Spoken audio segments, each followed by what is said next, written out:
Hello students, welcome to CAC PIS Academy. This is Apurva Nandi.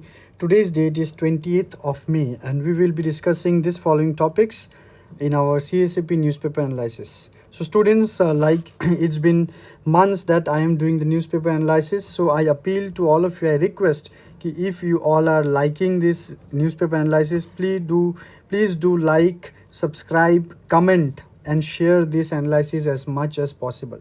All right, you people are doing a very good preparation, you are very much dedicated, you people are looking our analysis, seeing our analysis every day. So you must share this kind of initiative to your fellow aspirants so that the knowledge can be enhanced. कि एक बात है कि आप अगर knowledge को share करेंगे तो आपका नॉलेज में उतना ज़्यादा वृद्धि आपको मिलेगा. So it's your duty, it's your responsibility also to share this kind of analysis to your fellow aspirants. So students, as I say every day कि अगर आपको इस एनालिसिस का PDF चाहिए तो आप हमारे टेलीग्राम चैनल को फॉलो कीजिए @CACP_Assam. तो उस चैनल पे आपको मिल जाएगा इस एनालिसिस का यही exactly PDF with detailed content. So students, if you all are interested in our GS Foundation batch, so you can look here that there are three time slots. One is from 8 a.m. to 11 a.m. that is our morning batch. Then comes the afternoon batch that is from 3 p.m. to 6 p.m. फिर उसके बाद और एक batch है आपके evening time में, that is 7 p.m. to 9:30 p.m. where the classes are conducted both offline and online, that is in the hybrid model. So you can see here we are the set of faculties who are taking the classes of different other subjects. So अगर आपको अधिक जानकारी चाहिए तो आप इस number पे call करके इस कोर्स के बारे में आप और भी जानकारी ले सकते हैं. और also students, you can also download our app from the Google Play और app store CACP IAS Academy. वहाँ पर बहुत सारे फ्री कंटेंट भी दिए गए हैं तो आप उसको एक्सेस कर सकते हो. So without any delay let's discuss the topics. तो क्या डिस्कस करने वाले हैं हम? तो आज हम 5 टॉपिक डिस्कस करेंगे. The first one is AI and semiconductor industry, जो टॉपिक मैंने लिया है आज असम ट्रिब्यून में एक जो आर्टिकल आया है उसको ही हम एनालिसिस करेंगे. फिर हम देखेंगे fire safety in old cities, ये भी असम ट्रिब्यून से लिया गया एक एडिटोरियल से लिया गया है ये. Then panchayat data and governance, 50 Sikkim 50th statehood anniversary वो गया है हाल ही में. नरेंद्र मोदी और prime minister has visited there, तो उसके बारे में थोड़ा सा हम बेसिक्स देखेंगे. And lastly we will see the Shirui lily festival, जो बहुत ही इंपॉर्टेंट बनेगा आपके प्रीलिम्स के लिए, क्योंकि ये जो फेस्टिवल है ये एक नॉर्थ ईस्टर्न स्टेट का फेस्टिवल है. तो अगर आपको पता है ये किस स्टेट का फेस्टिवल है तो आप इस वीडियो को पॉज करके आप कमेंट में पहले लिखिए, उसके बाद एनालिसिस में आप लास्ट में चेक कीजिएगा कि आपका जो आंसर है वो राइट है या रॉन्ग है. So the first one is AI and semiconductor industry. So the news it is covered under your GS3 जो कि साइंस एंड टेक्नोलॉजी को कवर करता है. AI semiconductor economy, because we are talking about the industry, economy में भी आएगा. And industrial policy, that the role of industries, the role of technology is changing day by day. तो policies, industrial policies में भी बहुत सारे drastic changes चाहिए, तो उसके बारे में हम थोड़ा सा देखेंगे. So what is the news जो मैंने अभी भी बोला है कि असम ट्रिब्यून में एक आर्टिकल एडिटोरियल आया है, AI's role in the semiconductor industry, वही एडिटोरियल हम आज यहाँ पर एनालिसिस करेंगे. सो अगर इस टॉपिक के बारे में बात करें तो what is the things that will be important for your prelims, तो हम देख सकते हैं अबाउट द सेमीकंडक्टर क्या है, सेमीकंडक्टर में किस टाइप के मटेरियल्स यूज़ हो सकते हैं, और इंडिया का जो ISM है, इंडिया सेमीकंडक्टर मिशन या फिर आप इसको सेमीकॉन जो एक इनिशिएटिव है, एक कॉन्फ्रेंस है गुजरात में वो हुआ था, उसके बारे में भी हम देख सकते हैं. ऑलराइट, तो those will be very important for your prelims. तो मेंस में क्या होगा, इससे हम एक टॉपिक एक्सट्रैक्ट कर सकते हैं, जैसे कि the role of AI in industrial transformation. Okay, so student what are semiconductor. तो यहाँ पर आप एक इमेज देख सकते हो, it is made up of semiconductors. Alright, तो ये जो सेमीकंडक्टर है तो ये लगभग हर एक इलेक्ट्रॉनिक गैजेट्स में सेमीकंडक्टर चाहिए. So all the electronic equipments are made by these semiconductors. Without the semiconductors, no electrical gadgets will be functioning. So these are the materials with conductivity between conductors and insulators. जो conductor है और insulators है उन दोनों के बीच conductivity को ये बैठाता है, वो है semiconductor.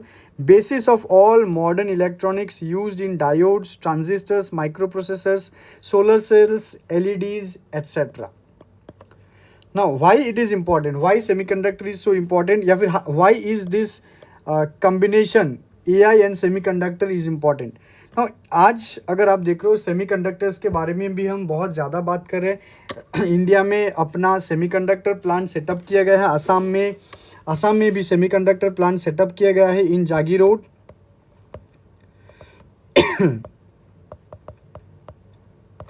All right, and this is the era of artificial intelligence. So semiconductor is also related with technology, AI is also technology, so they are now mutually reinforcing technology, they will mutually work together and benefit the economy. That's why it is important. Semiconductors enable powerful AI computation. तो जो ये AI computation होता है, जो artificial intelligence है, ये तो software तो ज़रूर है, तो now every software must be backed with hardware. Hardware के बिना सॉफ्टवेयर हो ही नहीं सकता। लाइक आपके बॉडी के बिना आपका आत्मा जो है वो सिर्फ और सिर्फ एक भूत होगा। All right, so when your soul and when your body will meet then you are a productive human being, otherwise you all are dead. ठीक है, so semiconductor is also important for the hardware industry and hardware industry backs the AI computation. That's why इनका जो mutual relationship है it is very important. AI enhances design, production and functioning of semiconductor devices. That means it is the other side कि semiconductor industry को अगर develop करना है, semiconductor industries को बढ़ाना है, तो वहाँ पर भी AI मदद कर सकता है। देखिए AI गैजेट्स को डेवलप करेगा, सॉरी सेमीकंडक्टर्स गैजेट्स को डेवलप करता है, वो मतलब गैजेट्स के वो कंपोनेंट है which is use for AI and AI will also help in developing the semiconductor. एक सेमीकंडक्टर इंडस्ट्री को सेटअप करने में AI भी मदद कर सकता है। That's why it is important. So let's see the significance of semiconductors in digital economy. तो ऑब्वियसली अगर डिजिटल इकोनॉमी में अगर हम बात करें, these are the modern technologies जैसे कि electronics, defence, health care, energy, transportation etcetera. So ये जो सब सेक्टर्स है, यहाँ पर मॉडर्न टेक्नोलॉजीज बहुत ही ज़्यादा ज़रूरत है।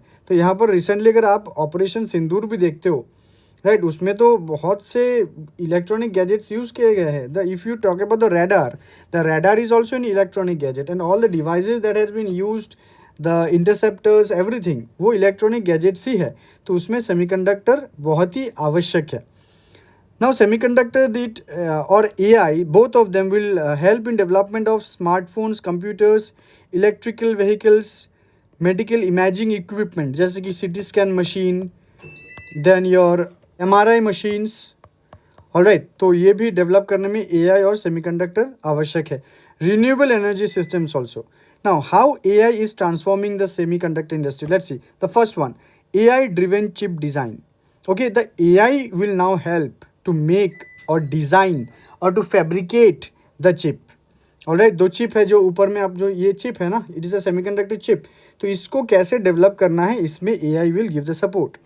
प्रोसेस ऑटोमेशन, AI की वजह से जो प्रोसेस है, जो मैनुअल प्रोसेसेस थे वो ऑटोमेटाइज किया जा सकता है। देन प्रिडिक्टिव मेंटेनेंस, कि AI के द्वारा ये एक अनुमान लगाया जा सकता है कि मेंटेनेंस की कब आवश्यकता है, कब ये जो डिसफंक्शन हो सकता है। सो एक एनालिसिस किया जा सकता है from a very beginning. Alright, that is a predictive maintenance. Then yield improvement, तो अगर यही है, अगर ये सब चीज़ें अच्छे से हो तो यील्ड जो है सेमीकंडक्टर का, तो yield will also get better. AI accelerators, special chip design specifically to run AI models, example neural networks. All right, so जो AI है वो डेटा ट्रांसफ़र प्रोसेस को, ये न्यूरल नेटवर्क जो है, it is nothing but the data transfer process, उसको बहुत ज़्यादा एक्सेलरेट करेगा। Next news is your fire safety in old cities. Alright, तो ये भी एडिटोरियल से लिया गया है फ्रॉम असम ट्रिब्यून। ऑलराइट, तो यहाँ पर क्या है editorial, it is the editorial had mentioned the concern of fire safety in the buildings of city old cities or cities which have old buildings, तो वहाँ का fire safety measures, cities must undertake fire safety audit for their old buildings, कि बड़े बड़े cities में जहाँ पर भी हो जो ओल्ड बिल्डिंग है, बड़े बड़े बिल्डिंग है, तो उसमें जो फायर सेफ्टी मेजर्स है क्या वो एडिक्वेट है कि नहीं है, उसके लिए एक ऑडिट चाहिए। सो उसमें प्रीलिम्स में आप क्या देखेंगे, एनडीए में नेशनल डिजास्टर मैनेजमेंट अथॉरिटी के guidelines on urban safety fire. Mains में बहुत ज़्यादा इंपॉर्टेंट बनता है कि the urban resilience integrating heritage protection and public safety which will come under your disaster management GS3। Now why this old city buildings, why that means the old city buildings जो है वो fire hazards है, उसमें खतरा है fire hazards का, जैसे कि उसमें कुछ स्ट्रक्चरल इश्यूज़ है, जैसे ये क्रैम्ड स्पेसेस है, बहुत ही छोटे छोटे स्पेसेस है, सिंगल स्टेयरकेस है, मल्टीपल स्टेयरकेस नहीं है, एंट्री और एग्जिट का सिर्फ एक ही स्टेयरकेस है, and lack of ventilation. Next is outdated design, it build before fire safety norms existed, कि ever the fire safety norm existed, उससे पहले ही ये जो डिज़ाइन है, डिज़ाइन बिल्डिंग का है वो बन चुका था, that is outdated design. So students आप लोग कमेंट सेक्शन में मुझे बताइए कि फायर सेफ्टी नॉर्म्स इंडिया में कब से एग्जिस्ट किया। Okay, next overloaded infrastructure, increased electrical loads due to ACs, lighting and appliances। Yes, आज के डेट में हम लोग इलेक्ट्रिकल गैजेट्स बहुत ज़्यादा यूज़ करते, तो उससे खतरा भी ज़्यादा बनता है आग लगने का। Next, poor access of emergency service, narrow lanes, crowded environments. तो इमरजेंसी सर्विसेज के लिए कि मान लीजिए फायर ब्रिगेड भी अगर आपके इलाके में आना चाहे तो शायद वहाँ पर भी वो एक्सेसिबिलिटी उनको ईजी ना मिले because of narrow lens. Mixed use, जो बिल्डिंग है वो रेसिडेंट्स के लिए भी यूज़ किया जा रहा है, दुकान के लिए भी यूज़ किया जा रहा है, और उसको गोडाउन भी बनाया जा रहा है एक ही बिल्डिंग को, तो उसमें खतरा बहुत ज़्यादा है उन बिल्डिंगों में। अगर आप यहाँ पर एक न्यूज़ देखते हो, एग्जांपल हैदराबाद के गुलजार हाउस जो चार मीनार के करीब है, तो fire in a residential commercial building led to the death of 17 people including children because of only one staircase, a narrow entrance and a lack of ventilation contributed to the tragedy। तो इसके वजह से आज हम ये बात discuss कर रहे हैं। Next, the key issues that are identified, कि बिल्डिंगों में नो फायर सेफ्टी ऑडिट, कोई भी मतलब फायर सेफ्टी जो मतलब अथॉरिटी के द्वारा कि बिल्डिंगों में फायर सेफ्टी ऑडिट किया जाता है कि नहीं जाता है, कि दैट मीन्स टू चेक कि whether there is adequate fire safety measurements और नॉट। लैक ऑफ अवेयरनेस, लोगों में अवेयरनेस है ही नहीं कि आग लगने पर क्या करना चाहिए, आग ना लगे उसके लिए क्या प्रिकॉशंस लेना चाहिए, अगर लग जाए तो इवैक्यूएट कैसे किया जाए, तो उसका लोगों में कुछ अवेयरनेस है ही नहीं। Next, policy blind spot, absence of city wide mandates for safety retrofitting in old structures, जो पुराने ओल्ड स्ट्रक्चर्स है उसमें न्यू कुछ फिटिंग रेट्रोफिटिंग करने में ऐसा कुछ भी प्रावधान नहीं रखा गया है। Next, lack of community preparedness, resident, ये लैक ऑफ अवेयरनेस का ही है कि residents are not trained in fire response protocols, कि लोगों को पता नहीं है कि अगर आग लग जाए तब क्या करना चाहिए, आग कैसे बुझाना चाहिए या फिर आग से कैसे बचा जाए। अगर हम गवर्नेंस या फिर पॉलिसी एंगल देखते हैं तो इसमें जो यहाँ पर आया है, नेशनल बिल्डिंग कोड 2016 है, disaster management act 2005 is available, the smart cities missions जो ये नॉर्म्स स्पेसिफाई करके आज के डेट में सिटीज़ को वो अर्बनाइज कर रहे हैं। It can integrate retrofitting of old buildings with fire safety features, कि जिन सब पुराने बिल्डिंग में फायर सेफ्टी फीचर्स नहीं है उसमें ऐड किया जाए। एंड म्यूनिसिपल गवर्नेंस, तो ये जो सबसे बड़ा जो रोल होगा वो म्यूनिसिपल गवर्नेंस, म्यूनिसिपैलिटी या फिर म्यूनिसिपल कॉर्पोरेशन का होगा। The urban local bodies must take lead in conducting audits, awareness campaigns and training. Okay, so students, this is the analysis of this particular news. Next, see the next one. Okay students, so ये जो news है panchayat data and governance, ये भी editorial से लिया गया है, getting the micro picture at the panchayat level, मतलब यहाँ पर डेटा ट्रांसपेरेंसी और गवर्नेंस एट पंचायत लेवल के बारे में कुछ दिया गया है। तो आप यहाँ पर प्रीलिम्स में क्या पढ़ोगे, आप पंचायती राज देखोगे, कॉन्स्टिट्यूशन स्टेटस ऑफ पंचायत, और आप देखोगे अबाउट द 73rd अमेंडमेंट। और मेंस के लिए ज़्यादा इंपॉर्टेंट बनता है ये, you can see the challenges in capacity, data quality, accountability, etc. So let's read this paragraph. Evidence-based decision making is central to good governance. While India has made strides in data generation, a lack of grassroots level data analysis has hindered effective policy making. मतलब जो grass root level data analysis है, मतलब जो जहाँ से data create होता है वहाँ से डेटा अगर वो ऊपर की तरफ फ्लो हो जाए तो बहुत ही ज़्यादा लीकेजेस बनता है डेटा में। तो grass root level data analysis बहुत ही ज़्यादा इंपॉर्टेंट है। तो इसके ही अभाव के वजह से एक इफ़ेक्टिव पॉलिसी मेकिंग गवर्नेंस में देखने को मिलता है। और ये हमें कैसे देखने को मिला? By the launch of the panchayat advancement index. इसके बारे में हमने पहले भी डिस्कस किया था सीएनए में, आज भी हम थोड़ा सा फिर से करने वाले हैं। So the launch of Panchayat advancement index marks a paradigm shift by enabling micro picture visibility at the level of gram panchayat. कि ये इंडेक्स जो 2025 में आज लॉन्च हुआ है, तो इसके वजह से जो ये गवर्नेंस या फिर पॉलिसी मेकिंग है उसमें ज़्यादा आपको एक बहुत ही इंपॉर्टेंट शिफ्ट देखने को मिलेगा। Alright, now let's see the key issues in evidence-based decision making. The first one is delay in census and data gaps. कि लास्ट अगर आप देखते हो 2011 में कि हमारे यहाँ पर socio economic caste census conduct हुआ है। Now it is 2025. So how many years students? 14 years that अभी भी सेंसस डेटा नहीं आया है। तो 14 साल में तो बहुत कुछ चेंज होता है। डेमोग्राफी पूरा का पूरा चेंज हो जाता है। Okay, very drastic change happens to the population. तो वो सेंसस का डेटा है ही नहीं, तो उसके वजह से आप पॉलिसी मेकिंग भी ठीक से नहीं कर पा रहे हो, क्योंकि जो पॉलिसी बनेगा वो that will be based on the data of 2011।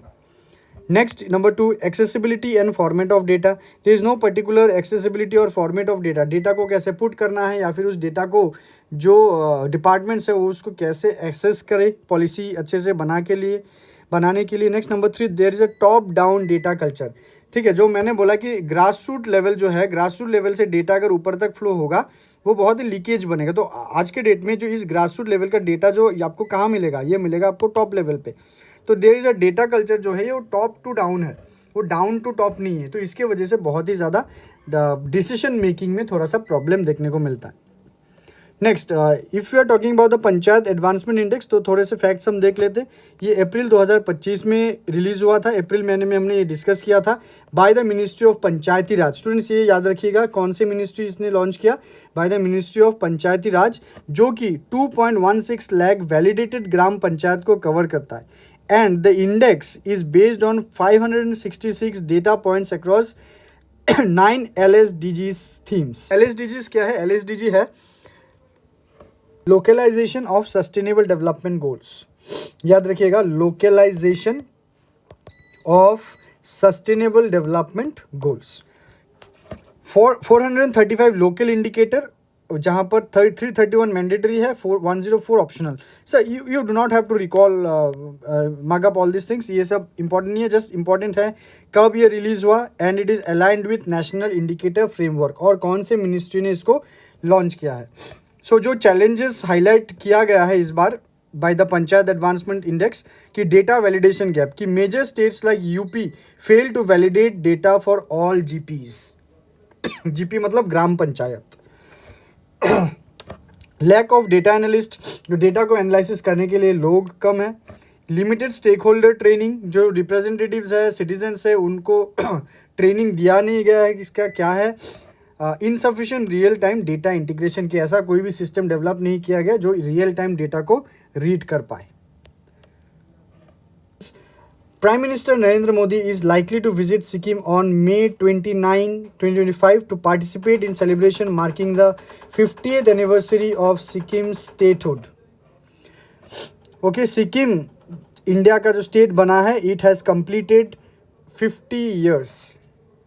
तो आपको यहाँ से प्रीलिम्स के लिए क्या पढ़ना है? ईयर ऑफ सिक्किम मर्जर, की constitutional provisions of state merger with the union, और historical background of the Sikkim. Mains में क्या है? ये it is very trivial in mains कि सिक्किम का रोल क्या है नॉर्थ ईस्टर्न डेवलपमेंट के लिए। ये आ भी सकते, but that is very very trivial. Let's see, this is the map of Sikkim, जिसका कैपिटल है गैंगटॉक। तो हिस्ट्री में अगर थोड़ा सा हम नज़र डालते हैं कि बिफोर 1947 जो सिक्किम है, इट बिलोंग्ड और it was ruled by the Chogyal dynasty. याद रखिए, वेरी इंपॉर्टेंट। कौन सा डायनेस्टी? शोग्याल डायनेस्टी। 1947 के बाद जो सिक्किम है, it become a protectorate of India. Protectorate का मतलब क्या है? कि ये एक ऐसा स्टेट है जिसको कोई दूसरा स्टेट उसको प्रोटेक्ट कर रहा है। मतलब इंडियन यूनियन जो है वो 1947 के बाद से सिक्किम को प्रोटेक्ट कर रहा था, पर वो स्टेट नहीं बना था। under a special treaty. While India handled its defense, external affairs and communication, Sikkim retained autonomy in internal matters. कि इंडिया सिक्किम का डिफेंस, एक्सटर्नल मैटर और कम्युनिकेशन को कंट्रोल करता था, पर सिक्किम अपने इंटरनल मैटर्स को खुद ब खुद कंट्रोल करते थे. 1973 में popular protest erupted demanding democratic reforms and end to monarchy. जो सिक्किम के लोग हैं वो 73 में डिमांड करते थे कि जो मोनार्की वहाँ पर था, जो राजा था, राजा का रूल वहाँ पर एंड होना चाहिए और वहाँ पर डेमोक्रेसी एस्टैब्लिश होना चाहिए. देन इन 1975 एक डिसीजन लिया गया, एक रेफरेंडम बनाया गया विच हेल्ड दैट जो वोटिंग हुआ, the majority of the Sikkimese they voted for abolition of monarchy and integration with India. So कब हुआ?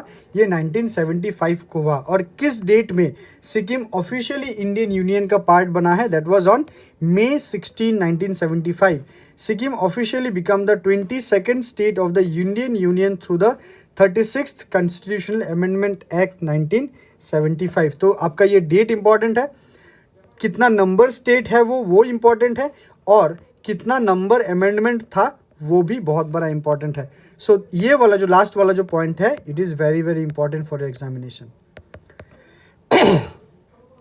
Okay, so this is the 36th constitutional amendment act. देखिए कितना ब्यूटीफुल है सिक्किम. अगर आप लोग गए नहीं हो, please do visit. It was inserted by 36th Constitutional Amendment Act 1975.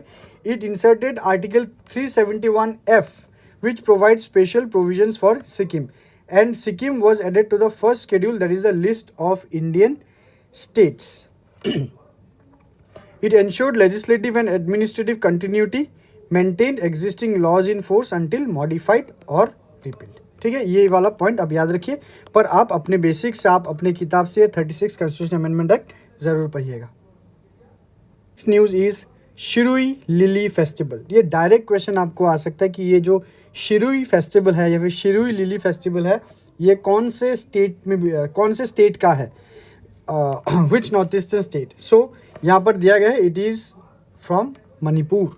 तो न्यूज़ क्या था कि शिरुई फेस्टिवल जो स्टार्ट होने वाला है, तो अभी मणिपुर को लेके यहाँ पर सिक्योरिटी कंसर्न्स है. ऑलराइट, तो वही देखते हैं कि शिरुई फेस्टिवल क्या है. यहाँ से इंपॉर्टेंट ज़्यादा शिरुई फेस्टिवल है.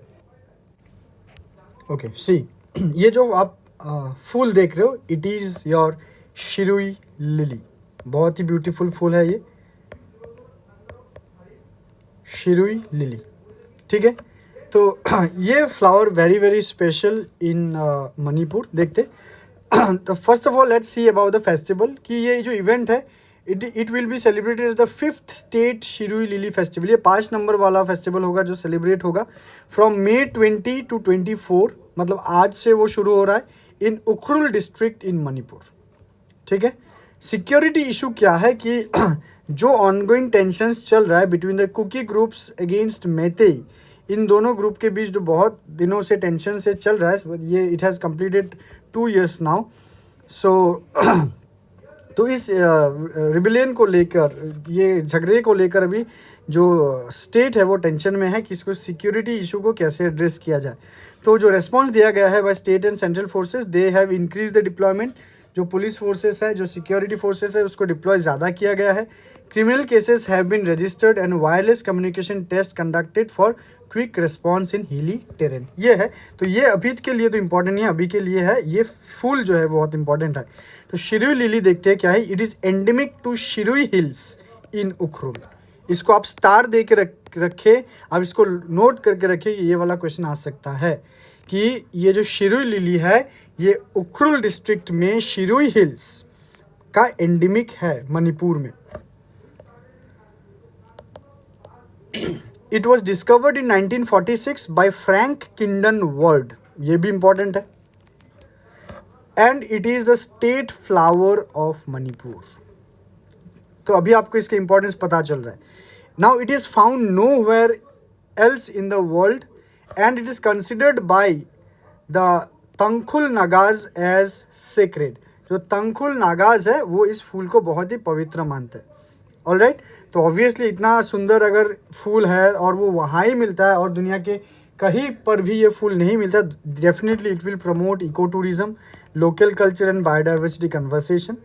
ओके और ये तंगखुल नागाज जो इनको इतना सेक्रेड मान रहे, तो it will showcase the cultural heritage of the Naga tribe and it encourage inter community harmony.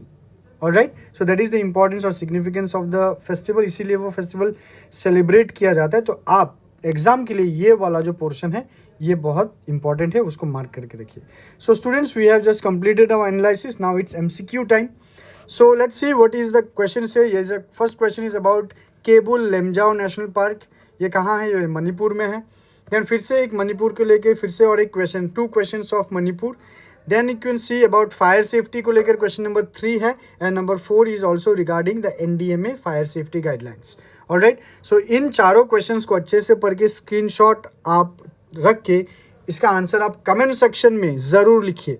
And also let us know what do you want to hear from us, and if you have liked the analysis और आप चाहते हैं कि CSCP Academy इस analysis को continue रखे, तो आप हमारे चैनल को सब्सक्राइब कीजिए and do hit the like button of this video. So students, lastly अगर आपको आपके प्रिपरेशन में एक पुश देना है, तो here is a set of 17 books known as the smart books of CSCP Academy, which is for 17 different subjects for well crafted for your prelims and mains, जो आपके किताब आपके प्रिपरेशन को बहुत ही ज़्यादा मदद दे सकते. तो आप इस नंबर पे कॉल करके आप अपना कॉपी बुक कर सकते हो या फिर आप डेमो भी देख सकते हो इस किताब का. So thank you so much students, and just wait for another 24 hours for this again another beautiful analysis. Thank you.